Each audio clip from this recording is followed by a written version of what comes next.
He doesn't wear the crown. He hasn't taken the oath.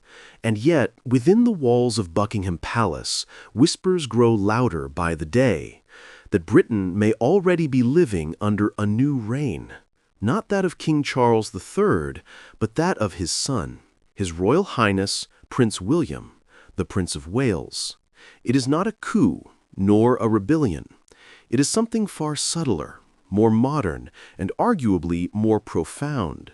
The quiet transfer of influence, unfolding in real time between father and son, monarch and heir, tradition and transformation.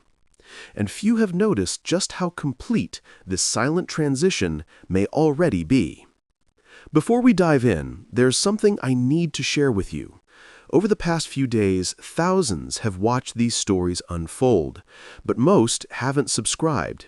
If you're one of them, I invite you now to join us.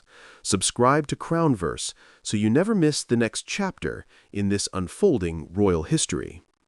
In every monarchy, there comes a moment, quiet, imperceptible, and unspoken, when the power of the crown begins to move from one head to another, long before a coronation ever takes place.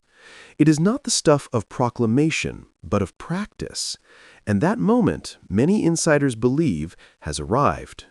Prince William, through a combination of necessity, preparation, and personality, is already shaping the future of the British monarchy from within. His decisions, tone, and interventions, subtle but decisive, are beginning to define the new royal order. King Charles III, now in his mid-70s and having spent the better part of his life waiting to reign, is reportedly content to let his son take on increasing responsibility. Those who know him describe a monarch both pragmatic and proud, a father who sees in William not a rival but a continuation. Charles endured one of the longest apprenticeships in royal history.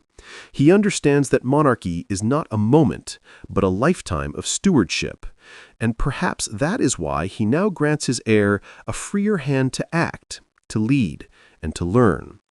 But with this freedom comes visibility, and with visibility, influence. Over the past year, Prince William has taken an unmistakably active role in several matters once reserved for the sovereign's authority.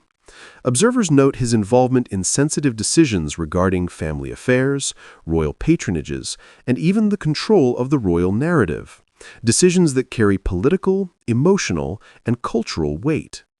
Among the most symbolic was his reported intervention in the handling of the Queen's beloved corgis, Sandy and Muick, following her passing. When Sarah Ferguson and Prince Andrew became the dog's caretakers, there were murmurs that the animals could be featured in public profiles or media stories. William, according to insiders, quietly put a stop to it. The dogs were not to become props in personal publicity. They were to remain symbols of the late Queen's legacy, dignified, private, and untouched. It was a small decision, perhaps, but it revealed a new firmness, an assertion of control over how the monarchy manages its image. This is not the action of a hesitant prince. It is the early imprint of a ruler. In the same period, William has also taken a leading role in addressing the unresolved presence of Prince Andrew within royal circles. Though the formal removal of Andrew's titles and public duties was a decision attributed to King Charles, sources suggest that William's firm stance played a decisive part. To the future king, Andrew represented more than scandal. He represented a lingering wound in the monarchy's credibility. And William's quiet insistence on accountability, on moving the family forward, has reportedly earned both Charles's gratitude and the public's cautious approval. The monarchy cannot afford dead weight, and William appears to understand that better than anyone. But this gradual assertion of influence is not confined to family matters. It extends into the broader machinery of monarchy itself, from the planning of public engagements to the shaping of the royal image in the media.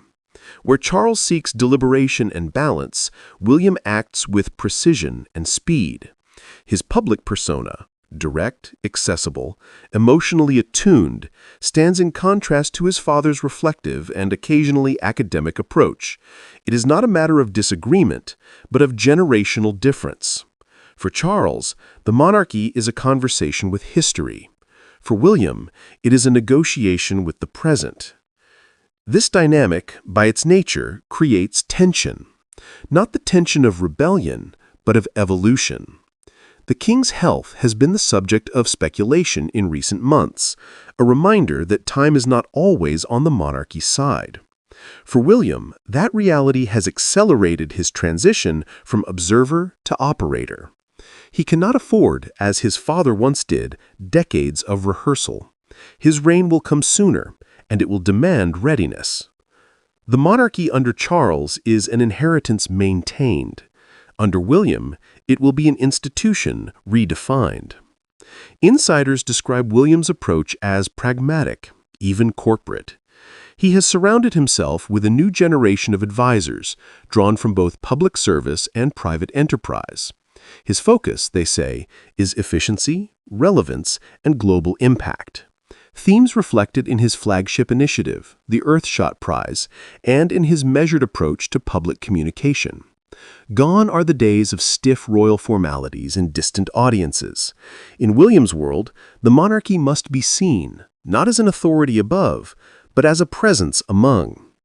And yet, beneath that modern polish lies a firm hand, one increasingly visible in how royal duties are delegated, how family narratives are controlled, and how dissent within the institution is managed.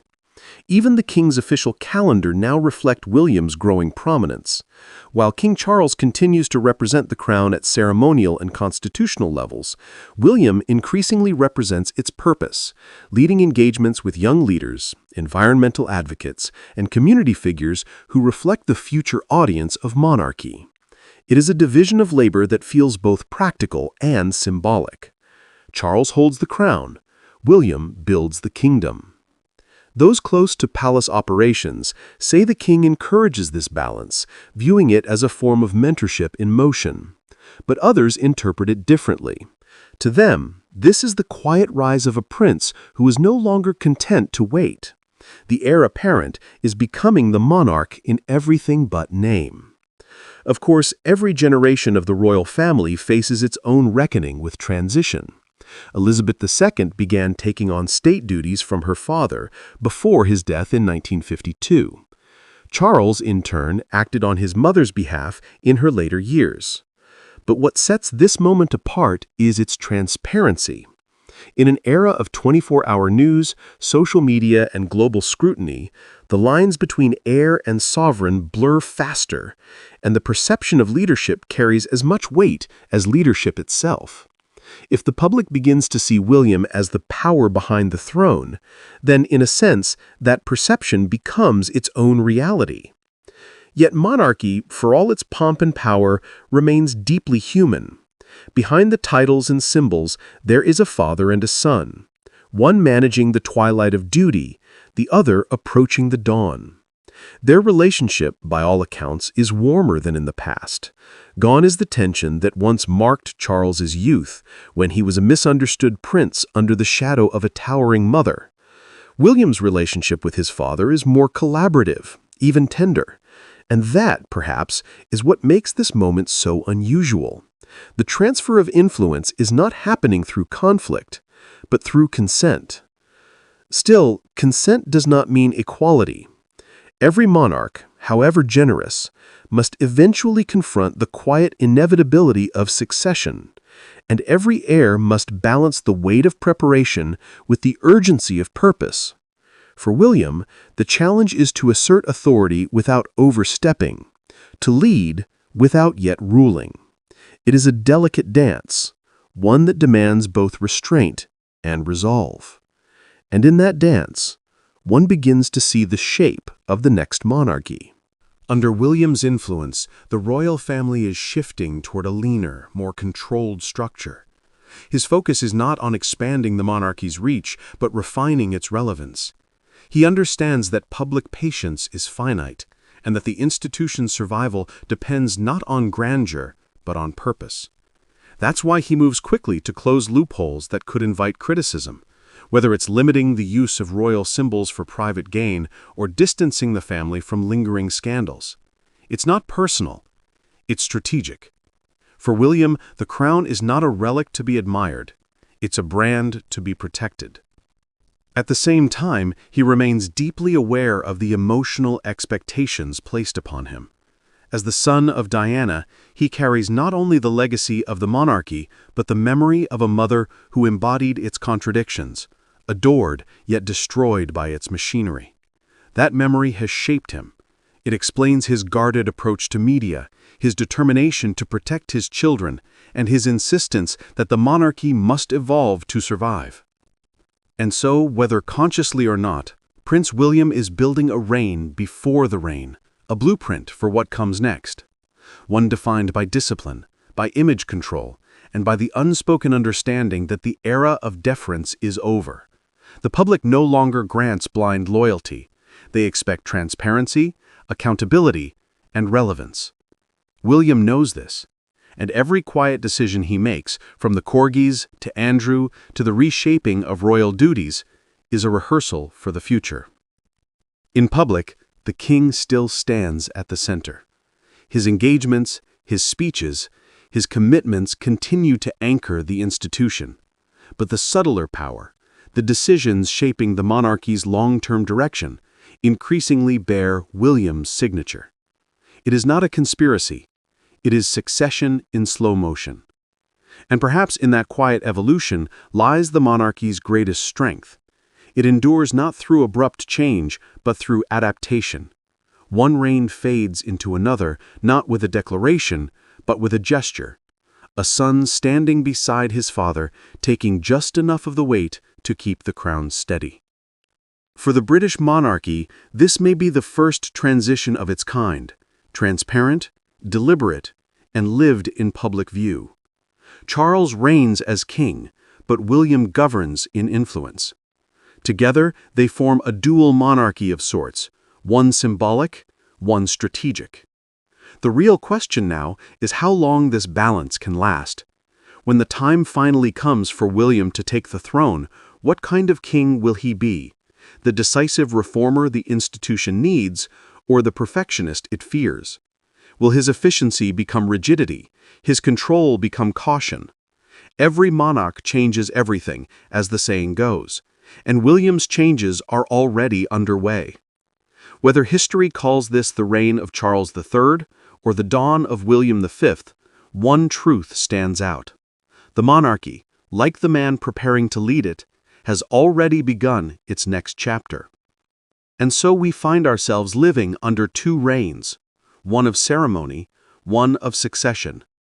The crown remains on the king's head, but its future, its purpose, its direction, all now rest quietly in the hands of his son. If you enjoyed this journey into the hidden world of royal transition, don't forget to like this video and subscribe to Crownverse, where royal history lives on.